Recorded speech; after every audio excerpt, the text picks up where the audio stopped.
ជំរាបសួរអ្នកគ្នាវិលមកកាន់ជាមួយនឹងវីដេអូថ្មីខ្ញុំបាទអំណាននៅក្នុងវីដេអូនេះខ្ញុំនឹងចែករំលែក tip សំខាន់មួយសម្រាប់អ្នកដែលកំពុងតែចាប់ផ្ដើមរកលុយតាម Facebook អញ្ចឹងនៅក្នុងវីដេអូនេះខ្ញុំនឹងបង្ហាញអ្នកគ្នាទៅទៅនឹងការប្រើប្រាស់ចម្រៀង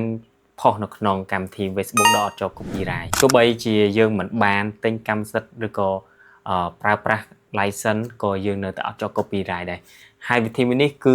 100% គឺអត់ចូល copyright ទេអ្នកគ្នាហើយវាចំណេញត្រង់ថាម្យ៉ាងទៀតគឺអ្នកគ្នាចាំបាច់ទៅការ app កាត់តអីញញច្រើនទេកុំឲ្យខាត់ពេលវេលាយូរមកមើលការធ្វើវាទាំងអស់គ្នាបើជាដំបូងគឺអ្នកគ្នាត្រូវចូលមកកាន់ Facebook របស់អ្នកគ្នាបន្ទាប់មកអ្នកគ្នាទៅបើក Facebook page របស់អ្នកគ្នាបន្ទាប់ពីអ្នកគ្នាបើក Facebook page ចឹងហើយនៅផ្នែកខាងលើនេះគឺវាមានពាក្យថា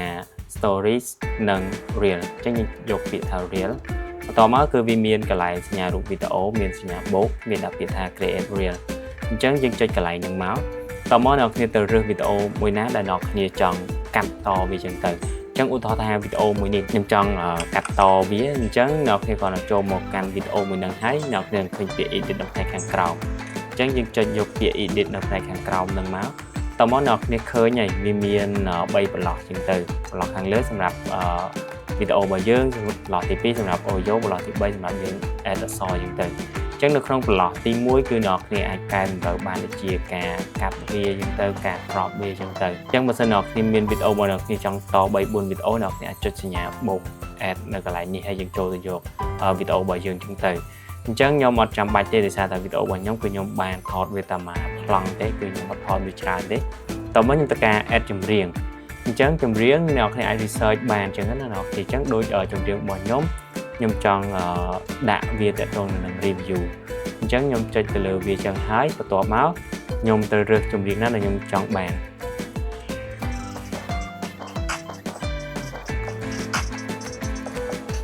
អូខេអញ្ចឹងខ្ញុំគិតថាចម្រៀងមួយនេះគឺវាស៊ីជាមួយនឹងវីដេអូរបស់ខ្ញុំដែរអញ្ចឹងគឺខ្ញុំទៅការប្រើចម្រៀងនឹងតែម្ដង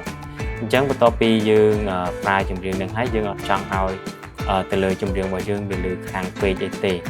ចម្រៀងទៅលើ background របស់យើងអញ្ចឹងទៅអញ្ចឹងយើងអាចយើងអាចកាត់បន្ថែមអីទៀតតែគ្រាន់ថាខ្ញុំអត់បានបង្ហាញអស់ពេកទេខ្ញុំបង្ហាញប៉ុណ្ណឹងចុះអញ្ចឹងយើងចូលមកតម្លាក់សំឡេងនេះបន្តិចសិនអញ្ចឹងយើងមកមើលវីដេអូរបស់យើងទាំងអស់គ្នាសិនចឹងដូចអ្នកគ្នាបានឃើញហើយបើសិនជាអ្នកគ្នាមានចង្អល់បន្ថែមឬក៏អ្នកគ្នាមានកំណត់អីដែលថ្មីអាច comment នៅខាងក្រោមដើម្បីចែករំលែកទៅកាន់គ្នាយើងឲ្យចេះទាំងអស់គ្នាហើយក៏អរគុណសម្រាប់ការទស្សនាវីដេអូរបស់ខ្ញុំបើសិនជាអ្នកគ្នាពេញចិត្តសម្រាប់វីដេអូរបស់ខ្ញុំកុំភ្លេចជួយចុច like subscribe ឬក៏ share ឬក៏ follow ម្នាក់មួយដើម្បីទទួលបានចំណេះដឹងថ្មីឬក៏ tip ថ្មីពីខ្ញុំបានទៀតអរគុណជួបគ្នានៅវីដេអូក្រោយ